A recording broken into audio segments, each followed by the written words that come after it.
Hope you're doing well.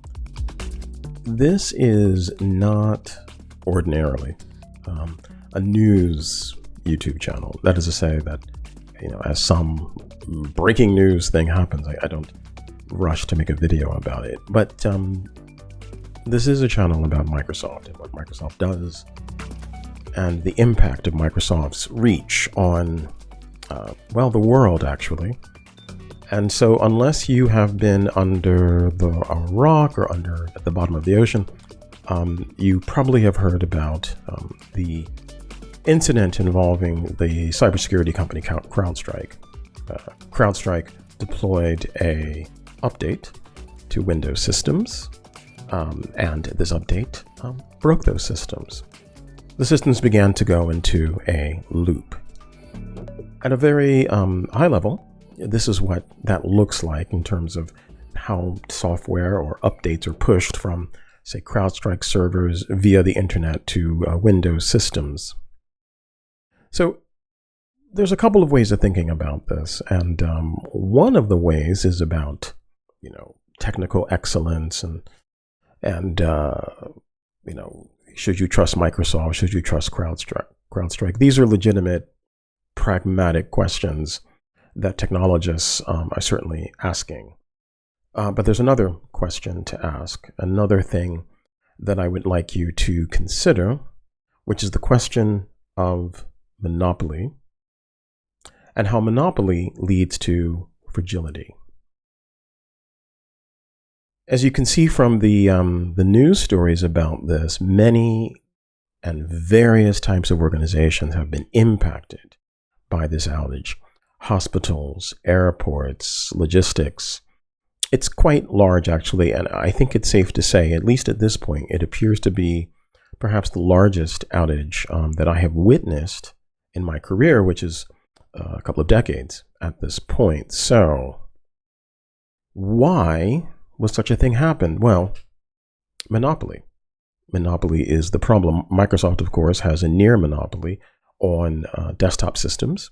And by desktop, I mean Windows systems that have been distributed for various uses, such as kiosks in airports and airport scheduling systems and so forth.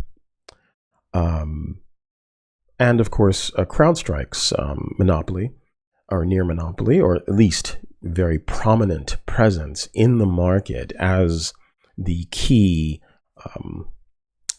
cybersecurity solution for Windows systems.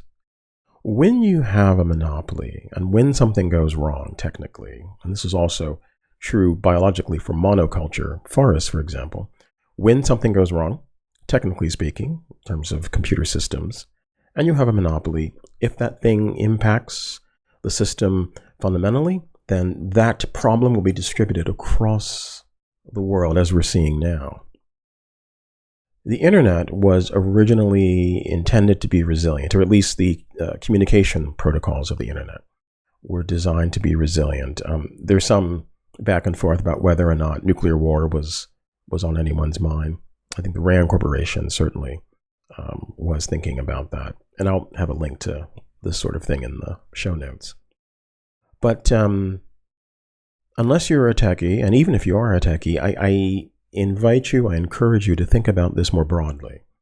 Not in terms simply of how it impacts you, although if you are a Windows user and you're working, or you need to do stuff, you just want to use your damn computer, this is extremely annoying. And the fix requires a lot of, from the point of view of people who are very familiar with how Windows works, it's a fairly trivial fix, but in terms of the amount of work that needs to be done, and in large organizations, the amount of systems that have to be touched in order to apply this fix, it's a pretty damn big deal.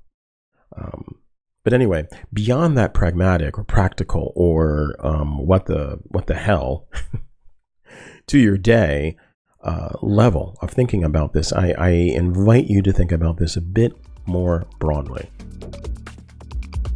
I've only been doing this for a month, and I already have a backlog of topics that I need to cover because there's so much happening in this space. So very much.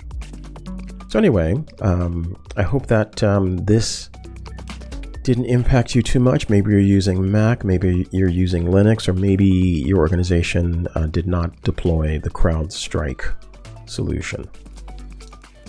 In any event, I hope you have a good day, and see you in the next video.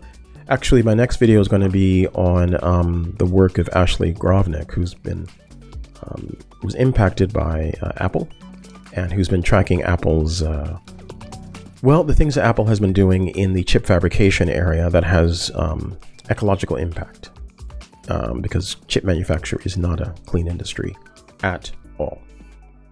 Anyway, see you next time. Ciao.